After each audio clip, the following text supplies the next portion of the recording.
Тема која барем мене ме предизвикува, дали на небото ќе ни биде досадно? Што мислите? Каква работа ќе биде?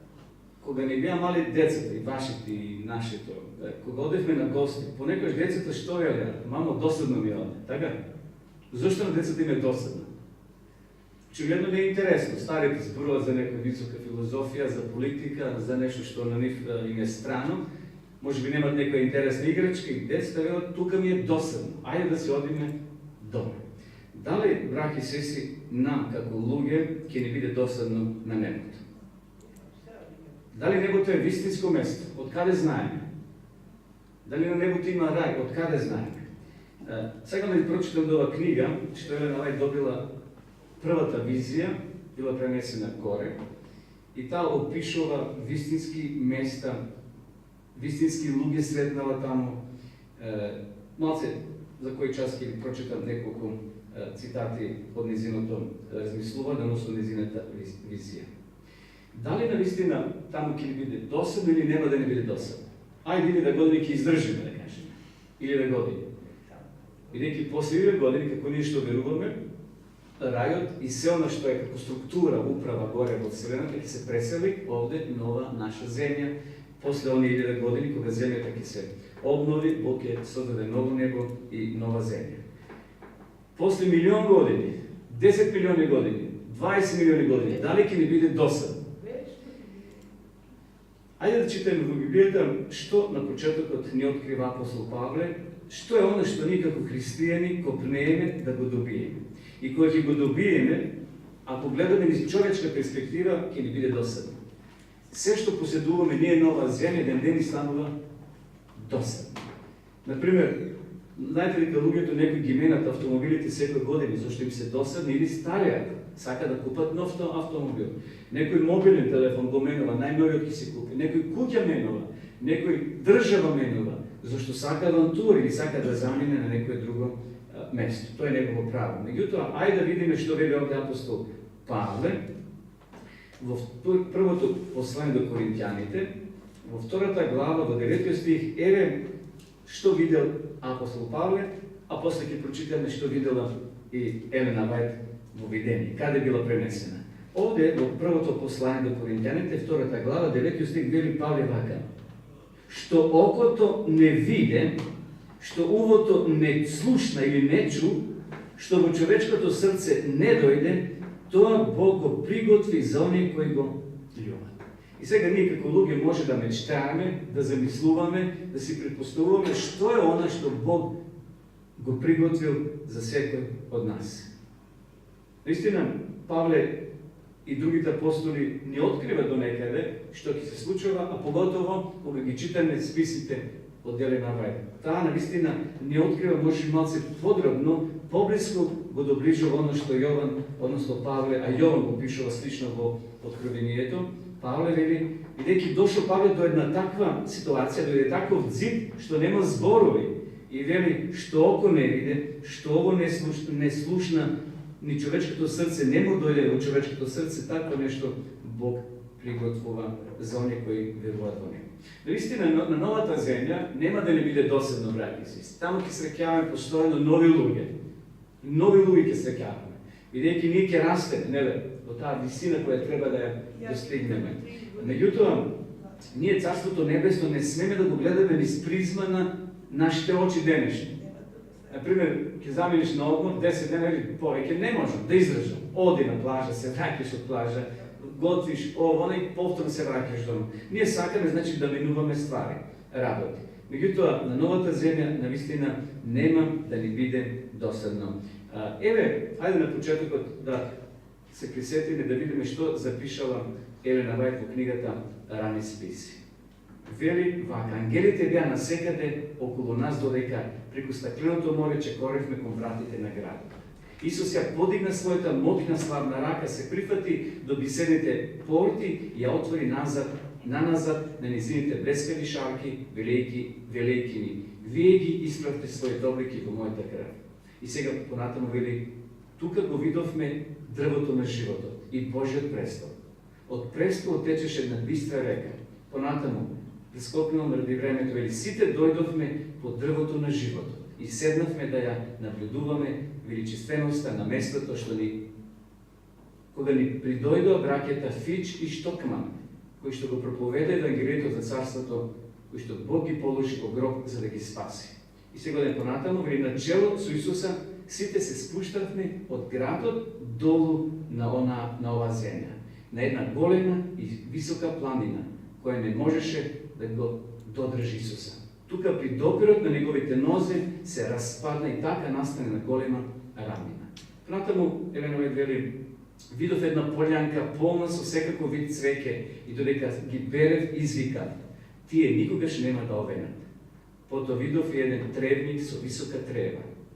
Највеличествен по изглед, тревата беше свежо зелена, со сребрено-златен блесок и достоинствено се поливаше во слава на царот Исус. И понатаму вели, по пат сретнавме една група кој исто така ги наблюдуваше убавините на ова место. Групи по групи, Елена Вајд ги гледа, како патуваат. По една група вели заминаа на едно место, на една планета кај што е Енох, да го посетат. Очигледно, браќи и сестри, на новата земја нема воопшто да ни биде досадно. Не милион години, 100 милиони години, милиарда години, вечност. Тоа е оно што Бог го приготова за тебе и за мене. Но за да се најдеме ние таму, ние мора денеска да се дружиме со тој Исус, да се дружиме со тој Спасител, нашиот Спасител, Исус Христос. И затоа овде читавме во 1 Коринтијаните 2:9, Павле вели што око не виде и уво не слушна. Наистина, самата помисла дека ќе биде достапна на земја, на новата земја, на новото небо, не држи. Затоа што ако гледаме преку призма на нашето земно окружување, може да кажеме дека ќе не биде досадно. Меѓутоа, сепак Бог приготува такво нешто што и самиот Павле дошол до заклучок, вели што око не виде и човечко уво нема слушнато. Секако, вечниот живот звучи нешто премногу убаво.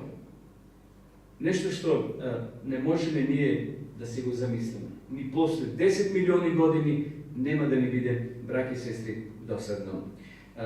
Во една од своите книги, по име еден човек, Джонатан Едвардс, еве, тој сега покоен, но во својата книга Небо, свет на љубов, дава неколку сегменти, па Елена Вајд што така опишува изните списи, ако ги читате, тој дава неколку сегменти зошто на новата земја, на новото небо нема да ни биде досадно. Број 1.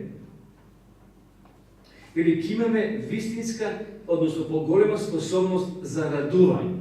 Денеска ние се радуваме. Преди кога се враќавме горе во градот, свадба. Свират, се радуват и така натаму. Веселба. Човекот зна да си направи веселба, да му биде убаво. Но тоа прекинува. После неколку часови, 1-2 дена и свадбата ќе престане. Но на новата земја ќе имаме ние способност, поголема способност да се радуваме. И затоа овде во 15-та глава од првата книга до Коринтијаните, еве што пишува апостол Павле. 15-та глава, 42 до 44. Вели, така и со воскресението на мртвите. Се во распадливост, воскреснува во нераспадливост. Се без чест, воскреснува во слава. Се во слабост, воскреснува во сила. Се природно тело, воскреснува духовно тело. Ако има природно тело, има и духовно тело. Овде апостол Павле зборува дека нашите тела еден ден ќе се преобразат. Ние кои сме живи, Павле вели, а и они кои се починати, во исти миг ќе добијат ново тело. Тоа тело ќе биде подложно, ќе има способност да се радува вечно. Мало тело, секако. Тоа тело ќе се регенерира, би рекол, ќе се обнови, ќе се вратиме во тие најдобрите години, но тоа тело ќе биде способно да без маски, да без тој кислород се вивнеме горе во облаци. Вие знаете, денес кога одат космонаутите на месечината или горе во Вселената на испитување, носат посебни одела, посебни маски, носат посебна храна.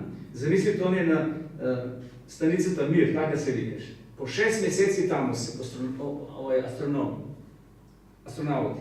Тие се таму по 6 месеци носат посебни таблетки, посебна храна, за да преживеат. Човекот измислил храна за да може горе да обстане 6 месеци или година ден. А што да кажеме за Бог? Бог кој го создал човекот, ki mu даде takve sposobnosti da može da na vistine koje ќе се обновиме, како овде што вели Павле, ново тело, нови мисли, нови планови, таа радост ќе биде бесконечна. Таа радост нема да се мери. Нема да се мери со некоја мерка, таа ќе биде вечна радост. И затоа на новата земја ние ќе имаме поголема способност да се радуваме. Број 2. Поголем капацитет за таа радост која ќе се зголемува. Никогаш таа радост нема да престане. Дали сте видели некои луѓе кои се по природа весели, насмејани, само да отвори устата и веќе има осмех. И тоа плени, тоа привлекува на новата земја. Секако денеска има многу проблеми кои сме притиснати. Може и животот не ни дава толку да бидеме радосни на оваа земја. Но на новото небо, на новата земја, таму ќе бидеме воодушевени. Сам Стромс, некој човек кој име, тврди дека нашата способност за љубов, знаење, разбирање и радост ќе биде во експанзија, прогресивна, ќе се шири, ќе се поширува, која ќе бидеме, значи, на новата земја. Понатаму, ќе го обожаваме бесконечниот Бог. Сега ние сме ограничени со простор, со време, со години, се раѓаме, растеме и на крајот неле умираме. Меѓутоа, замислете да го обожавате пред себе бесконечниот Бог. После 1000 години, поминати горе на небото, овде пишува во Откровението, во 22 глава, дека самиот Бог, целиот офис, знаете зборот офис што значи, сета управа, ќе се пресели овде на нова земја. Тоа го пишува во 21 глава од книгата Откровение. Значи, ние ќе имаме таква чест, браќи и сестри, да самиот Бог биде овде нова земја. Ова ќе биде команден центар, што Бог ќе управува со останатите планети, со останатите светови, што тој ги создал или ги создава во меѓувреме. Пишува овде дека самиот Бог ќе биде неговиот престол овде на ова наша напатена грешна планета, но сепак обновена и приспособена. Замислите како, например, владата на Македонија оди во Тирана или во Софија. Целата влада има заеднички состанок или седница со владата на дотичната земја. Бог својата влада, небесна, ќе ја пренесе овде нова земја. Тоа ќе биде наша привилегија. Секако другите светови нема да нас завидуваат, но ќе бидат сите радосни и ќе имаме предност да го гледаме самиот Бог. Овде вели, а храм не видов во него, зашто неговиот храм е Господ Бог, семокниот и јагнет. Јагнето знаеме кој, не? Тоа е Исус Христос, нашиот Спасител. Бидејќи Бог е бесконечен и ние бесконечно ќе уживаме. Значи нема граници, нешто бесконечно. Нашиот ум денеска не може да го свати. Затоа Павле вели, што око не виде и уво не слушна, такво нешто Бог приготова за својот народ. Зборот бесконечно, дали може да ни го објасни? Со која слика можете да го објасните зборот бесконечно? Што е бесконечно? Нешто што нема крај. Но земете еден пример, блед пример. Како на едно дете ќе му објасните што значи бесконечност? Ние ќе речеме крај, што има почеток, но нема крај. Знаете колку на мобилните или на интернет некои сликички нон-стоп се вртат во круг. Нон-стоп. Тоа е бесконечно, да кажем. Меѓутоа, замислете еден океан, и секоја 100 година доаѓа едно врапче или ластовичка и зема по една капка вода, ја префрлува таа капка вода на другиот дел од светот и се случува еден ден врапчето да го пресуши океанот. И тоа представува една секунда од вечноста. Дали ме пратите? Дали е можно врапче да пресуши океан? Невозможно. Но ете еден ден да го пресуши. Но тоа е само една секунда од вечноста. И замислите сега колку секунди послед, колку часови и така натаму, што е невозможно. Значи, нашиот ум, браќи и сестри, тешко може тоа да го разбере што е тоа вечност, но сепак ние со вера го прифаќаме. Ние ќе имаме работа со бесконечниот Бог и ќе имаме таква предност, таква радост. Дали ќе поминат милиарда години, 3 милиарди, не е важно. Важно е дека, важно да се најдеме ние таму. ќе истражуваме, вели Елена Вајд во своите книги, милиарда сонца, милиарди галаксии и сите небесни тела кои постојат. Милиарда прашања ќе имаме за Бога да му поставиме. Секако тука ќе видат и ангелите. Ќе имаме безограничени простори на движење.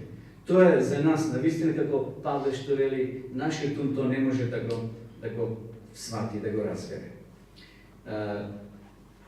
Но, ајде да кажеме сега неколку реченици за рајот. Од каде добиваме потик, добиваме основа дека навистина рај постои. Постои тоа верување дека постои рај и пекол. Ако си грешен, одиш во пекол, душата таму ти се мача, ако си добар, одиш во рај. Меѓутоа, ево каде ние дознаваме дека навистина постои вистински рај. Во Лука, 23 глава, ќе се сетите за тој разговор помеѓу Исуса и разбойникот. Сеќавате. Што Исус му ветил? Каде го праќа Исус? Каде ќе биде еден ден? Зошто не му вели ќе бидеш со мене на небото? Но каде му вели? Денес му ветува, но нема да биде истиот тој миг, зашто ни самиот Исус не бил, но сепак тоа е точно дека Исус му ветил. Еве што пишува, ајде читаме дословно. 23 глава Лука, 43 стих. А тој му рече, вистина ти велам денес. Тука запетка треба да стои. Ке бидеш со мене во рајот.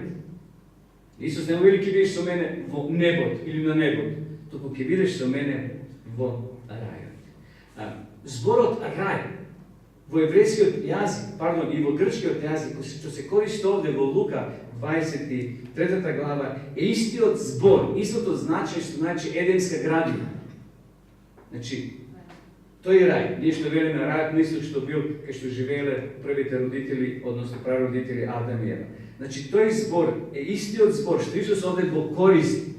Значи, зборот вели Исус ќе бидеш со мене во рајот. Парадејсос, тоа е грчки збор. Преземене од еврејскиот парадес, што значи градина, шума, овоштарник. Исус рекол, денеска, мој пријател, ти ветувам дека ќе бидеш еден ден во рајот. Секако тој ќе умре, зашто ќе му ги скршат нозете после неколку часа и ќе биде погребан. Меѓутоа Исус му денеска ветува дека ќе биде во градината, односно во рајот. Тоа е, браќи и сестри, едемски рај. Оној рај што бил на исток и во еден миг пишува во списите дека Бог го повлекол горе на небото. Зашто постоела опасност. Каква опасност постоела? Да грешите луѓе влезат во градината и што да прават? Да јадат од дрвото на животот, да си го продолжуват животот во бесконачност. Бог го повлекол од хумани причини. Меѓутоа, овде Исус му ветува на разбойникот дека ќе биде. Еве што се случува во Откровение 2 глава 7 стих. Сличниот збор, односно истиот збор се користи кога овде во 2 глава Јован и кажува следниве зборови 2:7. Слушате што пишува. Кој има уво нека чуе што им зборува Духот на црквите. На оној кој победува ќе му дадам, внимавајте сега, да јаде од дрвото на животот, каде што е среде Божјиот рај. Истиот тој рај, истиот тој збор, што го користи Исус со разбойникот на крстот, овде Јован го користи. Не е обичен рај. Ние велиме, тамо на запад или тамо некоја убава земја, убава плажа, вели како рај. Каква споредба прави? Како го замислуваме рајот?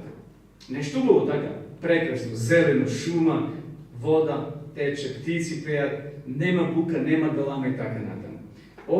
Овде зборува за вистинско место, вистински рај. Во тој рај, браќи и сестри, нема да ни биде досадно. Таму нема да им чареме. Што ќе се работи на новата земја? Ако читате во Исаја 6 глава, времето ни лете, но еве ќе прочитаме во 6 глава, 65 беше ми се чини, да. Исаја пишува дека на новата земја ќе се работи. Што ќе се работи на новата земја? Што ќе градиме? Дали навистина ќе ни треба таму градители, дека таму, еве што пишува, ајде го прочитаме 65 глава, 21 и 22. Ќе градиме, ќе градат куќи и ќе живеат во нив. Ќе садат лозија и ќе го уживаат нивниот плод. Не ќе се гради веќе, за да живеат други, ниту ќе се сади, за да уживаат други. Векот на мојот народ ќе биде како векот на дрвото и така натаму. Дали навистина ќе се гради на новата земја? Кога Исус вели во Јован 14 глава, одам да ви приготвам место. И кога секи биде готово, ќе лезевам и вас. На што Исаја, браќи и сестри, овде алудира? Кога го читаме ова пророштво на пророк Исаја, или книгата на пророк Исаја, мора да читаме во два правци, во две насоки. Исаја зборува буквално за израелците, еден дел се однесува историјата, и има тука пророштва за новата земја. Значи, ова Исаја прави една мешавина помеѓу новата земја и кога израелците ќе се вратат од робство во својата матична земја, ќе градат куќи, ќе садат лозови насади и самите ќе ги вкусат. Знаете, денеска може да направиш куќа, се случува војна, стануваш бегалец и некој ќе ти седне во неа друг и така натаму. Меѓутоа, на новата земја нема буквално да градиме куќи, таму нема геометрија да има, таму нема булдожери и мешалици да правиме бетон или гипсини овие плочи па да дојдат мајстори. Меѓутоа, ќе имаме таму хоби, ќе ни биде убаво. Значи, нема да ленчареме, да бидеме без работа, да не биде досадно. Исаја сака да им каже на своите сограѓани, ќе се вратиме од робството во својата матична земја, ќе градиме куќи, ќе живееме во нив, ќе јадеме плод од нашите овоштарници. Нема друг да го бере плодот. Во тој контекст треба Исаја да го разбереме, зашто тој зборува во два правца. Во духовен смисол, но зборува и во буквален смисол, кога зборува за своите сограѓани, за старите израелци кои ќе се вратат назад. На новата земја, браќи и сестри, навистина нема да ни биде досадно. Има многу други работи што треба да ги кажеме, но едно е јасно. Таму ќе се познаеме како што денеска се познаваме. Иако Павле вели на друго место, сега гледаме како преко стакло. Но кога ќе дојде вистинската стварност или работа, тогаш навистина ќе бидеме едно. Павле овде прави споредба преку стакло. Денеска кога гледаме преку стакло, скоро 99% ништо не ни смета. Во времето на Павле технологијата била толку застарена, што стаклата биле многу матни, како ова што име на вратата овде, мат стакло. Значи, немало таква технологија да се кварцот така пречисти и да може луѓе да гледат чисто и јасно. Затоа Павле вели сега гледаме како преку стакло. Ако ќе дојде стварноста, тогаш ќе гледаме како што треба. Еве што вели во 1 Коринтијаните 13:12. Сега, тој текст го читам. Сега знам делумно, но тогаш ќе сознам целосно, како што јас бев самиот наполно познат. Павле признава. Некои работи не може ги сега 100% откриеме. Ние сме во предност, браќи и сестри, што ги имаме овие списи, преку кои можеме малце по-близко да зарониме во вистината, да малце се доближиме до стварност. Бидејќи и самата Елена Вајд добила тие прекрасни видења. Таа шетала и сакала да остане горе во еден миг. Но ангел ти рекол: Господјо Хармон, Елена, треба се вратиш долу. Ако останеш верна, ќе имаш прилика, ќе имаш шанса, ќе имаш привилегија да се најдеш таму. Сега кога бев на оваа конференција, слушнаме навистина досега неоткриени работи за незиниот живот, за незината активност. Таа била обична жена, како и другите. Таа не била светица. Таа имала вдахновени работи, но имала и невдахновени работи. Односно, работи кои ги пишувала како мајка, како соседка, како тетка, како верничка. Но сепак таа била од Бога водена. Во посебен момент, подигната, за да може некои работи кои веќе биле занемарени, да повторно испливат на површина.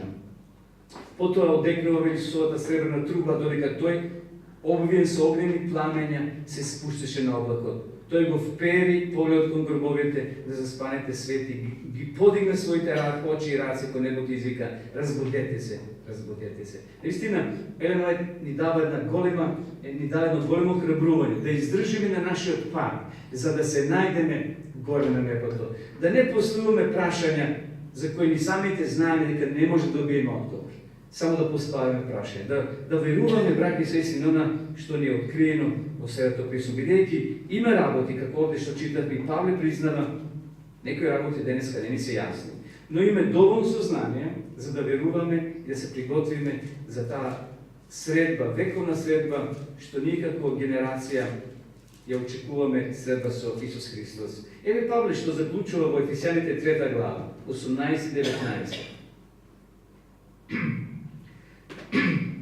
Ефесјаните 3 глава, 18-19 стих. За да можете да сватите со сите свети, што е ширина и должина, височина и длабочина, и да ја познаете Христовата љубов, која го надминува знаењето, за да се исполните во целоста Божја полнота. Наистина, има работи што не ги знаем, и добро што Бог се не открива. Но Бог етапно не открива, за да не уцврсти во верата. И затоа овде Павле вели и се моли, вели, за да можете да сватите со сите свети што е ширина и должина, височина и длабочина. Нека, наистина, браќи и сестри, Господ ни помогне да издржиме на тој пат. Не е лесно, има притисоци, има пречки. Знаете, кога отличарите трчаат, има разни дисциплини. Една е трчене преку пречки. Оние како мали статири, мора да ги прескокнат. Понекош ударат во колената, некош паѓа. Има и водаци. Сте гледали? Значи мора да прескокне вода. И ние на нашиот животен пат, на нашиот христијански животен пат, ќе наидеме на разни пречки. Но Бог ни даде сила да може да издржиме. Наше да се молиме, а Бог е тој поред нас кој постојно ќе не храбри да издржиме до крај. И еве при крајот на размислување во Мати 25 глава читам уште еден текст 34. Тогаш царот ќе им рече на оние од 10-та страна: дојдете благословени од мојот татко и примете го во наследство царството кој ви приготвено од создавањето на светот. Господ нека не удостои, Господ нека ни помоли, браќи и сестри, да навистина еден ден сите ние и они кои денеска не се со нас, нашите мили драги и многу луѓе до овој град кои ќе се обратат во меѓу време, кои ќе го прифатат Христа, да ги слушнеме овие прекрасни зборови: дојдете благословени од мојот татко. Тоа Божје царство е приготвено, вели овде Исус од создавањето на светот. И затоа на новата земја нема да се мачиме, нема да градиме во буквален смисол како денеска што ние правиме и градиме. Но таму ќе имаме прекрасно хоби, ќе имаме наистина интересни содржини и нема да ни биде досадно. Ако денеска туристичките агенции прават тури за 10 или за 20 дена, за да им направат интересни содржини на своите муштери, замислете Бог каква туристичка тура ќе ни направи за вечност. За 1000 години и после 1000 години овде ќе се префарби новиот живот. Кога е нов живот, еден нов почеток и ќе биде живот без крај. Господ да ни помогне да навистина се одржиме во верата, еден ден таму ќе го сретнеме кого? Ное, ќе го сретнеме Адам, како Елена што ги сретнала овие луѓе. Мола? Аврам и цела плејада, но таму сакам и тебе да те сретнам, и ти мене да ме сретнеш. Господ да ни помогне во тоа.